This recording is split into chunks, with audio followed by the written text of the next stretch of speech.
Welcome to this Mastery Empowerment course from New Earth One Network. This is designed exclusively for your higher self connection and embodiment.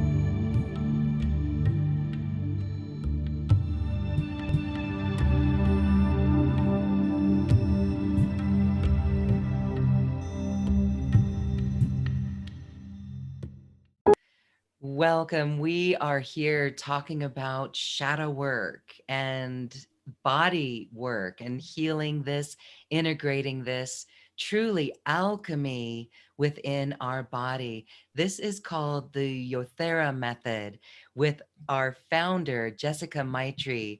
Hello, Jessica. Thank you for joining us. Thanks. Yes, thanks for having me.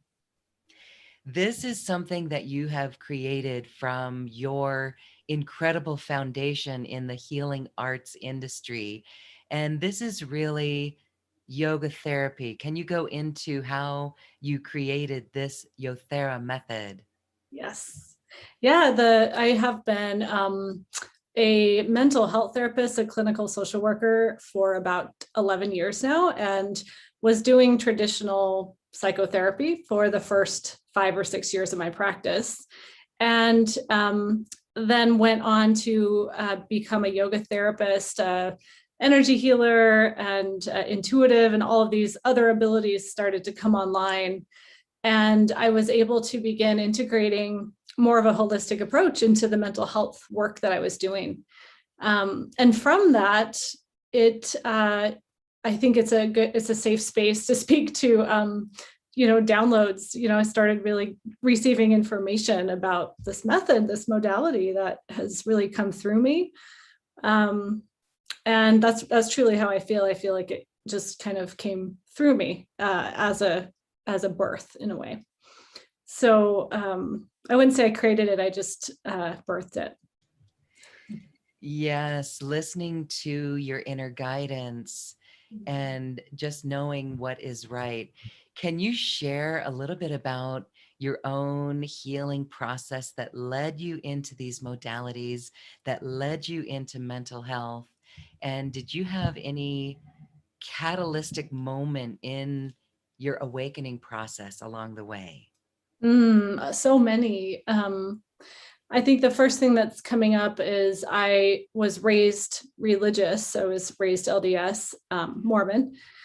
And at the age of 25, I left the church, which is actually a whole nother story. But that would be one of the catalysts for me, was leaving religion, and all of the programs that come with leaving something like that also started to, come through me and want my attention and ask for healing and ask for integration. And so I naturally found yoga, and then I added that into my mental health work. And then I was really doing my own healing first, and then was able to offer that to my clients. So that was one of the big catalysts, I would say.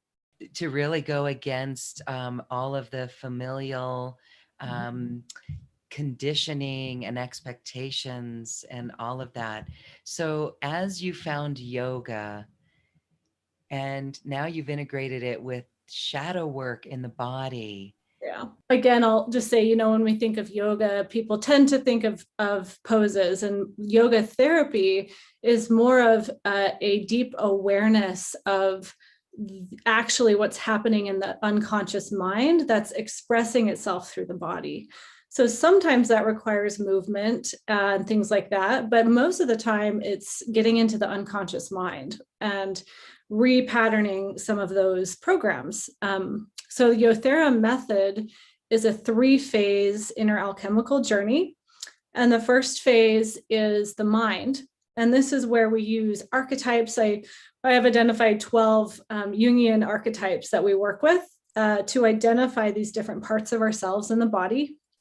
And then we also do some work around blind spots, defense mechanisms, really just diving into the shadow. All the stuff that is the mind programs, basically, that we want to, I call it your old story.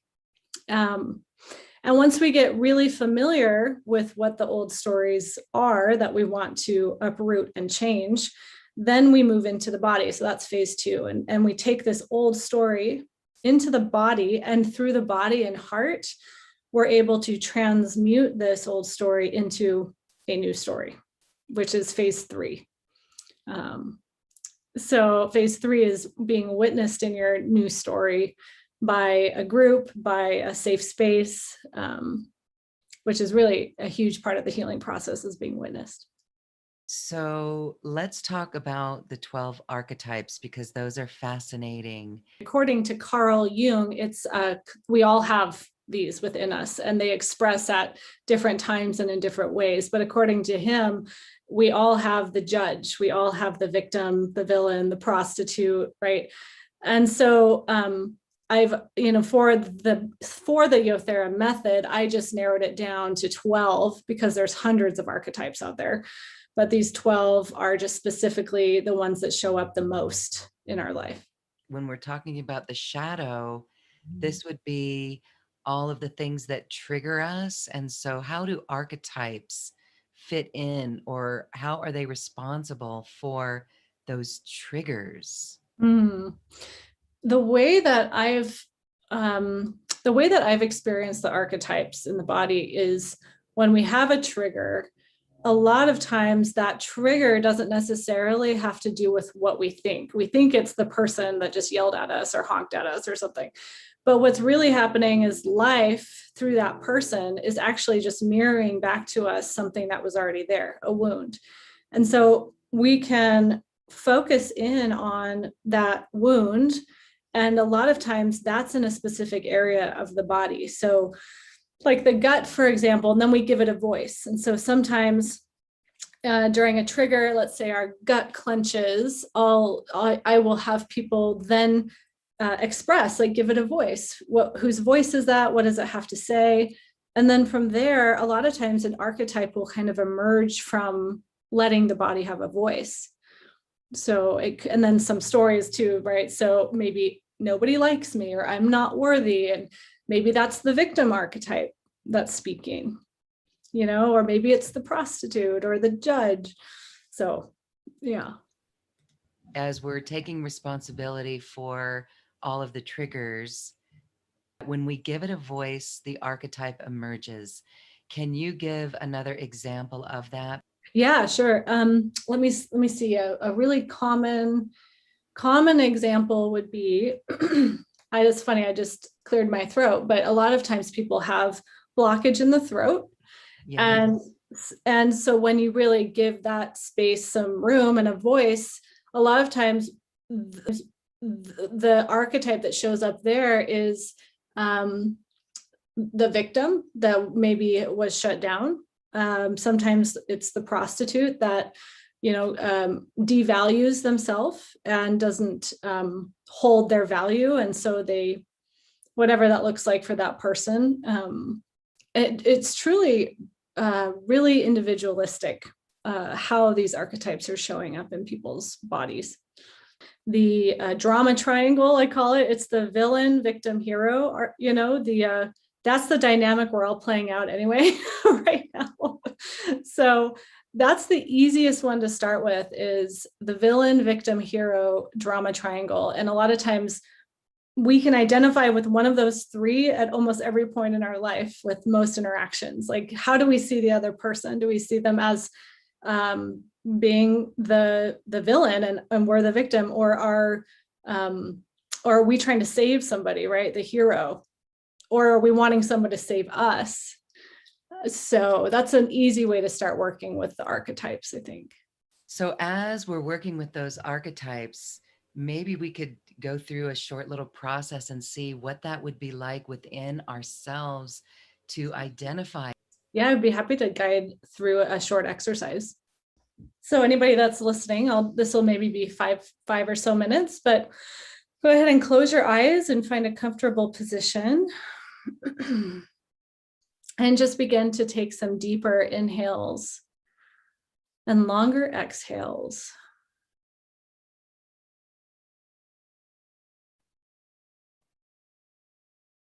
And as you exhale, you can imagine a softening of any areas of the body that feel tense in this moment.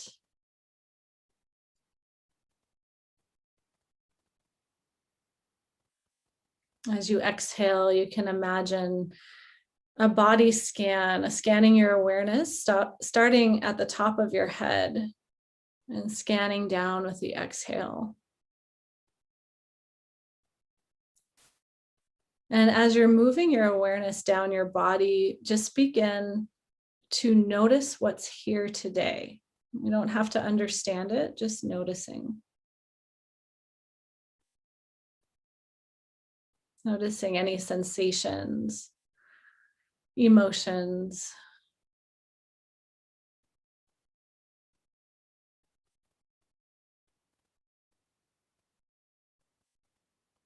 Past the jaw, the throat, the heart.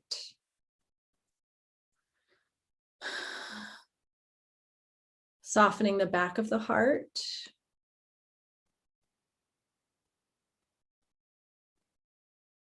Down into the torso and the gut, the solar plexus area.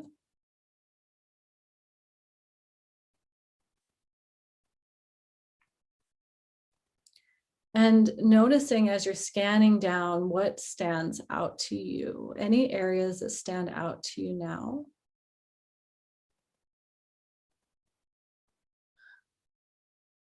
Exhaling down into the hips and the low back.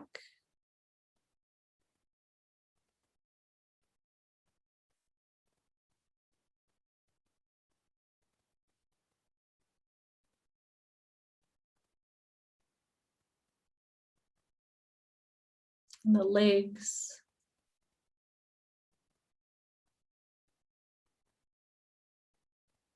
And the feet.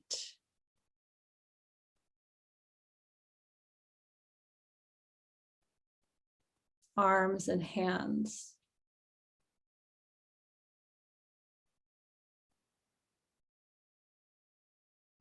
And notice what comes to mind right away when you identify an area that's really standing out today.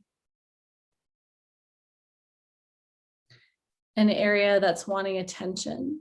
Just notice what first comes to mind.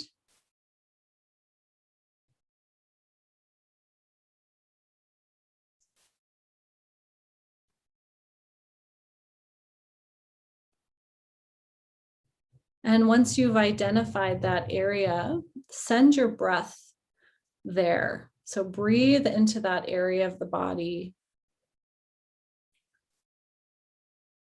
And as you invite the breath there, you'll notice that it begins to open.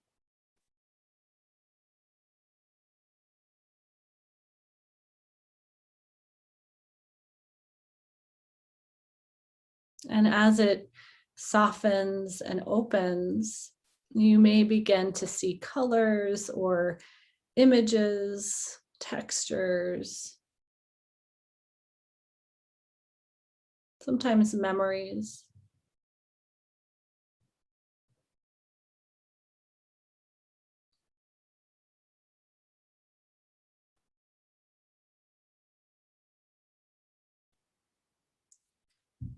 And you might ask this area of the body, what do you want me to know? And sometimes it doesn't make logical sense. So just be open to however your body wants to share What do you want me to know now?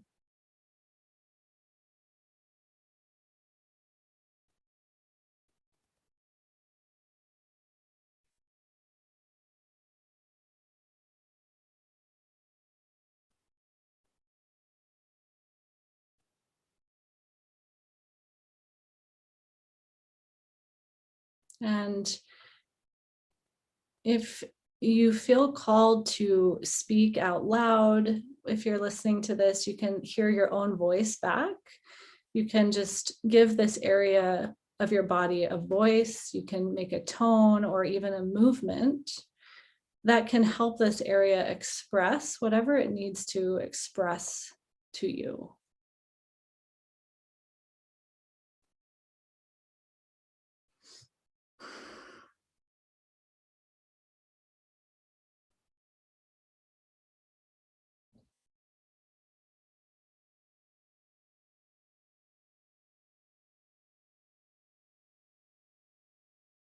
And when that feels complete for you, just take a moment to thank your body and just blink the eyes open whenever you're ready.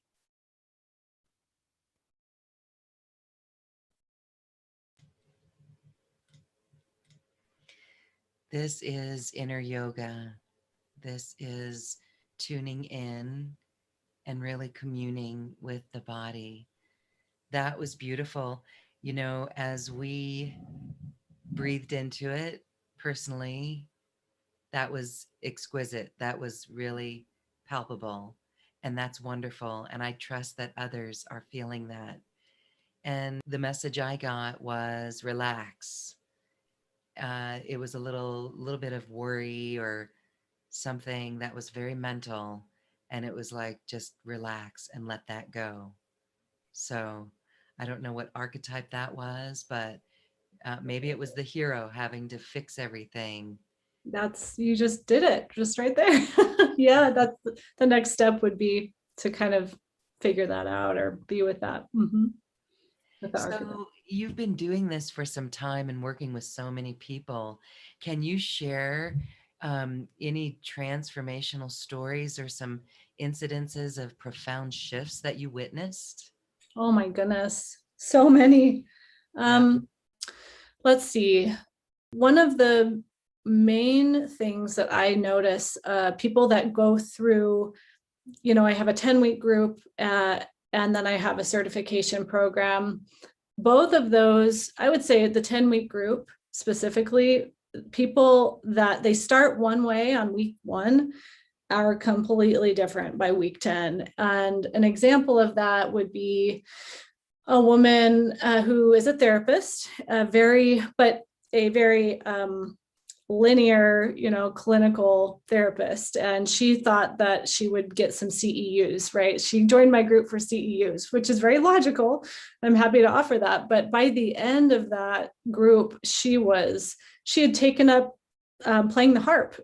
Like she was learning to play the harp and was singing and painting and doing all of these things that were more from an embodied heart feeling space, which is a big part of, we help people transition from the head to the heart really through this process. And I mean, to this day, people that went through that group, every time I see them or talk to them, they're like, do you remember that, her name? And they'd say her name. Do you remember how amazing that was? And truly, yeah, it was transformational to watch her. I wanted to go back and talk more about the abilities that come online, like yourself. When you started to do this, it opens us up to other dimensions, other multidimensional frequencies of ourself. Have Mhm. you been able to pinpoint it? It's like, how do you explain what's going on here? We have this trauma or this experience that's in the body, but when we're done with that, that opens us up to something so much more. Yeah, what you just said, I resonate with that. The words I like to use with my students are, when you shine the light of your awareness in a cave, the bats come out. So it's like, the trauma is when you get in your body and you commit to that, it's actually pretty difficult because all the trauma that you maybe weren't aware of before it starts to make itself known in all sorts of ways. But like you were saying, once it is cleared and integrated, that's when, for myself, I can only speak for me, but that's when the intuitive ability started to come online, because more of my soul aspect, I should say, was available to receive that. So that's how it's working for a lot of people. Yes, it sounds like it's a higher self connection. Yes. That connection is strengthened. So, can you share a little bit more about your intuitive abilities? Because so many times in our natural everyday life, we are intuitive, but sometimes we override that. I think it's so easy to override it. How did you develop yours, or the trust in your intuition? So I had some religious trauma to overcome first, obviously, because I was programmed to give my power away really to something outside of me. So that was a big thing that I needed to clear and heal. And really how they started to come online was by accident, to be honest. Like I would be feeling things that my clients were actually feeling before they got into my office. And I started to recognize that I was actually creating some kind of like a portal, or something was happening that I wasn't consciously doing. And so from there, I learned how to set boundaries. I learned how to clear my field and recognize what was mine and not mine. So it was definitely a process over probably the last 7 years or so, really worked on that. Most of the time, the individuals that are drawn to that are already opening to their intuitive abilities, but they don't know what to do with it. They're, don't have a clue. I just had a woman, she's a nurse practitioner, and she's having a spiritual awakening, and she's in my program, and she's like, I started picking up on stuff from my client. I don't know what to do with it. So there's a lot of shame I've noticed around that. And so normalizing it is important. It's beautiful that you're working with people in the medical industry that are going to be using this in that program. We truly are a bridge to that. So we're going to start seeing more of this in the medical profession. It really is beautiful. When we clear the trauma and we work with our intuition, we can see things about ourselves, like even past lives, right? Have you experienced that as well? Oh There's yeah. deeper knowingness, right?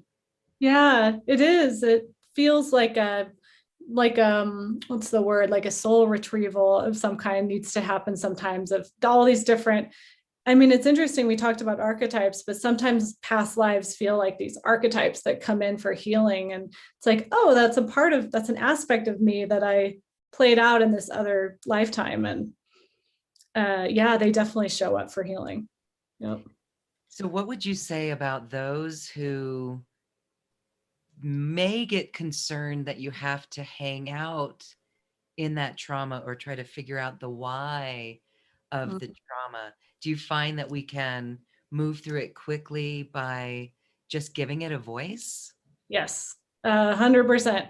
That's a big part of what I feel is crumbling in the mental health profession, is people have done just talk therapy for years. And actually, there's studies now that show that talk therapy re-traumatizes people at times, because your subconscious doesn't know the difference between past, present, future. So you're having someone relive it and try and figure things out, but that keeps them in the trauma by trying to fix something that you can't fix because it doesn't exist. It's not in the present.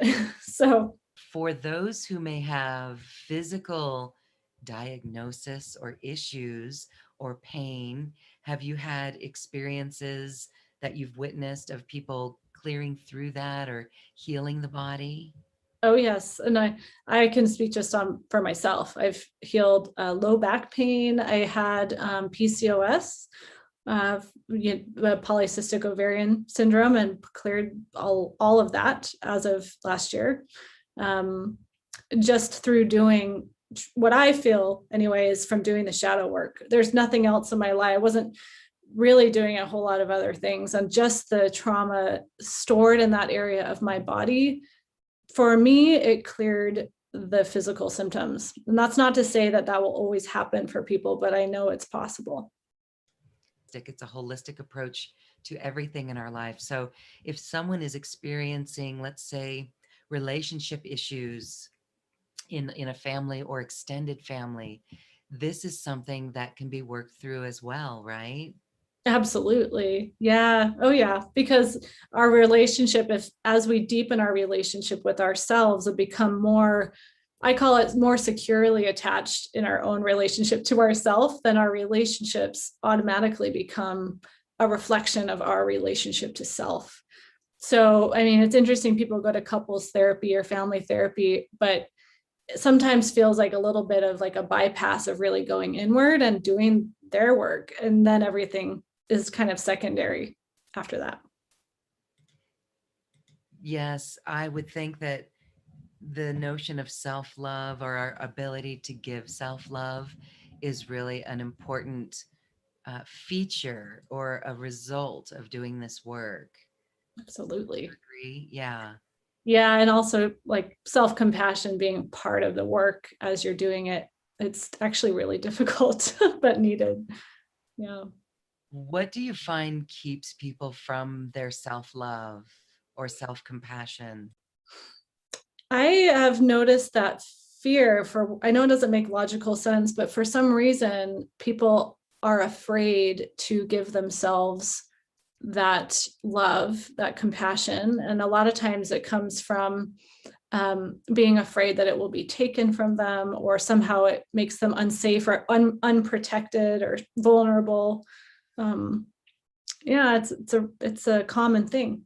Yeah. You also do private one-on-one sessions with people, and we're going to make that available as well in the special offer that's right here on this webpage. Tell us about a personal session with people. I take them through the 3 phases in a pretty short period of time, but it up levels their profession, like their work, their professional life, gets them just in alignment with where they're maybe not in alignment. I also offer just one-on-one, just one-time sessions called insight sessions. And those are intuitive, like I suppose you could call them attunements, but they're intuitive readings that I do for people and also help attune their energy centers and energy in the body. Wow, that sounds very interesting. So as we read the energy of our body, can you describe where we begin to do or how we begin to do that? Mm. I would say for someone that is just wanting to get into this practice of being more in the body, just committing to, I would say 2 minutes a day, set a timer and close your eyes and actually do the body scan that I did a little bit earlier in our recording, but the body scan, just scan your body from the top of your head slowly using the exhale and just be a witness to what is in your body. Just be a witness, no fixing, just witnessing. No fixing, really understanding that there's nothing to fix or that we're not broken. Yep. And isn't it powerful, the awareness, just that awareness of recognizing that feeling in our body, that is a large majority of the work. How much of a percentage out of 100 would you say that that is of doing the work? Oh, that's most of it, 99, 90%. The Yes. people, the brain wants to say that that's not enough, right? The brain wants to say, you have to do work. And yeah, no. Isn't that where we go quantum? Yes. Yeah, totally. That you are on a mission to bring people to their new earth authenticity.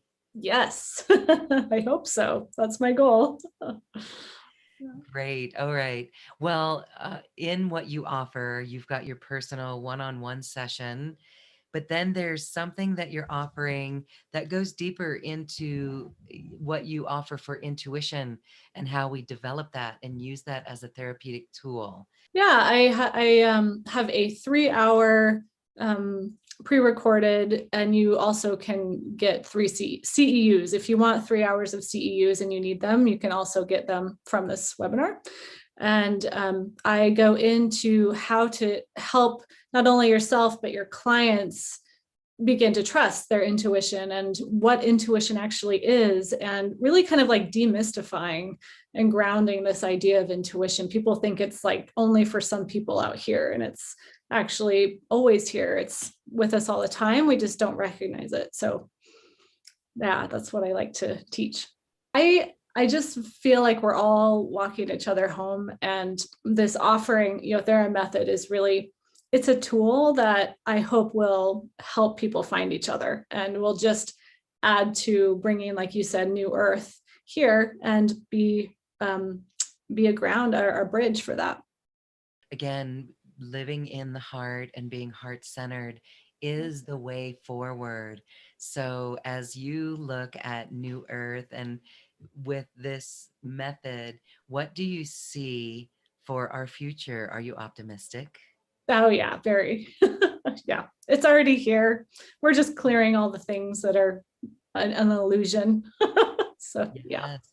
And Yeah. as we were saying earlier about the archetypes, it really does feel like that those are coming up now to be cleared, and this programming within ourselves. And so when we look out at the world and we see something that doesn't sit right, that right there is an indicator to go inward and use this method, right? Because that's how we would understand that, wow, maybe that aspect is, if I don't like something, the way a person is being treated, if I trace it back enough with a method like this, we're going Mhm. to realize that that was within us. Yes. Yeah. We can't project anymore. When we have awareness, one of those defense mechanisms is projection, is project what I don't want to see within me onto you or onto whoever. And it's like, it's a way of really keeping yourself in check. Yeah. And Mhm. keeping yourself really clean and clear and pure, because when we do that, it opens us up to all of those higher frequencies of who we truly are. So we commend you for the beautiful work that you're doing to do the shadow work in the body. Thank you. All right. Thank you so much, Jessica Maitri, for this beautiful experience today. Thank you. Thanks, Laura.